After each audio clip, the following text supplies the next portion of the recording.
Hoje, ele diz que a segunda evocação é venha, venha. Venha porque não está aqui. Venha porque não está aqui, não brota das nossas iniciativas políticas, ideológicas, não brota das nossas ações naturais de perspectiva do predador humano querendo construir uma sociedade que acaba sempre patrocinando os que podem mais, os que têm mais, os que, por falta de pudor ou de ética ou de referência, de consciência, atropelam a existência do próximo em favor egótico de si próprios. Então foi por isso que Jesus disse: o meu reino não é o deste mundo. O que vocês chamam de reino, no tempo das monarquias, ou nos dias de Jesus do Império Romano, ou imediatamente na Palestina dos dias de Jesus, onde morava o povo de Israel, mas o lugar é chamado de Palestina pelos romanos. Os romanos não diziam o governo de Israel. Não, Israel tinha o seu governo, tinha o seu povo, tinha o seu templo, tinha as suas autoridades, tinha os seus sacerdotes, tinham o seu próprio rei, que era Herodes, o Idumeu, também de parentela e de ventre judaica, mas o nome atribuído pelos romanos àquela região era Palestina, que vinha desde Filistim, que foi o que veio dar nome aos filisteus. Originalmente veio de Fenícia, que era aquela região do litoral de Israel que foi habitado pelos fenícios, litoral do Líbano também, e posteriormente pelos filisteus. Então a etimologia de Palestina é muito longa e já sofreu uma quantidade enorme de transliteração. De modo que Israel acontece, do ponto de vista de um romano do primeiro século, no ambiente territorial que eles chamavam de Palestina, numa generalização total, que cobria praticamente o Oriente Médio todo, nos dias de Jesus, e para Jesus esse nunca foi um problema. Quando Jesus falava da salvação de Israel, ele não estava falando de terra, ele não estava falando de sionismo, ele não estava falando de propriedade desse monte, daquele monte, ou daquele outro, ou de uma fronteira, ou de outra fronteira, não. Ele estava falando daqueles que eram descendentes de Abraão segundo a fé. Ele estava falando daqueles que mantinham aquela fé que Abraão manifestou no invisível e indisponível, porém presente, e que se curvava misericordiosamente para atender orações e para socorrer aqueles que quebrantadamente o buscavam. Fossem eles israelitas ou não, como dizem os profetas, e como qualquer um com uma intuição mínima de sabedoria sabe que seja, e como eu aqui já afirmei dezenas de vezes a vocês. Venha o teu reino.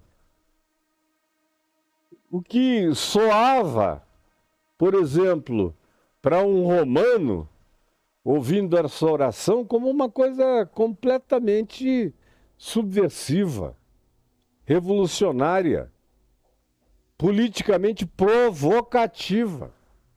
Aos ouvidos do imperador romano, dos procônsules romanos ou das autoridades romanas, esse negócio de venha o reino de Deus, eles só podiam interpretar como um desejo de sublevação, de subversão, de instauração de outros modos ou formas de governo. Então, uma expressão que para Jesus não tinha absolutamente nada de concorrência política com os romanos, não tinha, pelos romanos era ouvida de maneira política.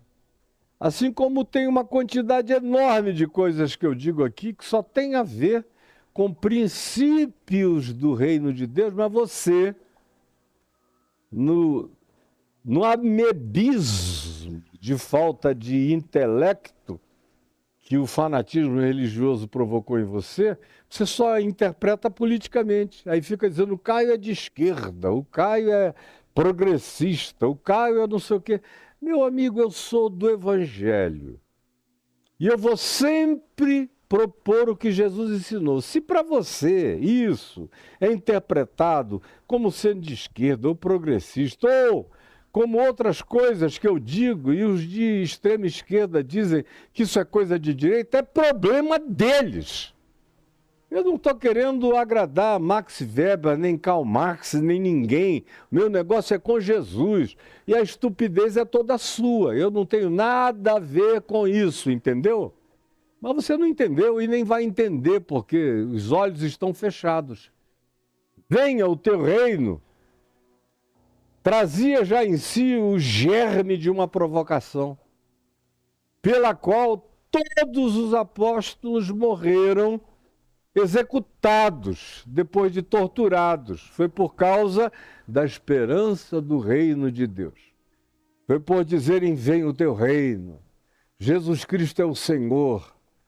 Nós ambicionamos o reino que vem dos céus e que trará justiça, verdade e luz sobre toda a terra. Esse era o crime deles, essa era a ideologia deles, pela qual Paulo perdeu a cabeça, outros foram crucificados, João foi exilado até a morte solitária na ilha de Patmos. Ninguém viveu confortavelmente até o fim da vida por causa da esperança do reino de Deus e por causa da interpretação político-ideológica feita pelos judeus inimigos dos apóstolos, especialmente de Paulo, e por causa dos romanos, que, incitados por esse espírito dos judeus fanáticos, que queriam um Messias que trouxesse libertação política, ideológica, que determinasse as fronteiras de Israel, que reconstruísse um templo para Jesus ou para o Messias, que não para eles, os judeus da época, não era Jesus. Jesus já tinha vindo, veio para o que era seu e os seus não receberam, antes o crucificaram, mas eles aguardavam esse Messias que viria com esses poderes bélicos para transformar Israel na grande potência a partir da qual o mundo inteiro seria governado. Esse era o lado ideológico da visão dos judeus do primeiro século a respeito de reino de Deus e da vinda do Messias. Para os romanos era uma subversão. Esse pessoal está querendo instaurar uma nova forma de governo, eles estão querendo um outro rei, e eles acham que Deus vai mandar o representante dele para ser a realeza universal. O que para os romanos era algo absolutamente inadmissível. E não só para os romanos, mas para qualquer que fosse o império com ambições satânicas de dominação terráqueo-planetária completa. E que não foi entendido e continua a não ser entendido hoje, agora, aqui, enquanto eu prego, enquanto eu falo.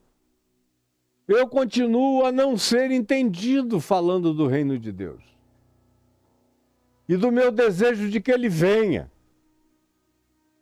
E muitos daqueles que estão falando alegremente sobre o calor, sobre as enchentes, sobre a desorganização ecossistêmica, sobre a desgraça universal que vai se aproximando como uma sombra densa, abraçando a todos nós, esses escatologistas fanáticos do mal ficam dizendo, oba, quanto pior, melhor.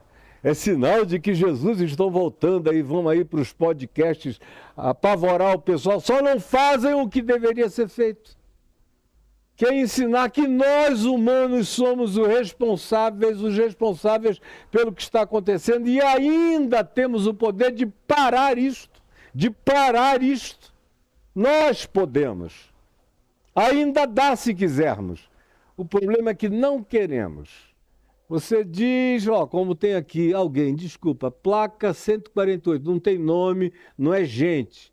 Faz o L. Você veja só com que tipo de mentalidade horrorosa você está lidando aqui o tempo todo.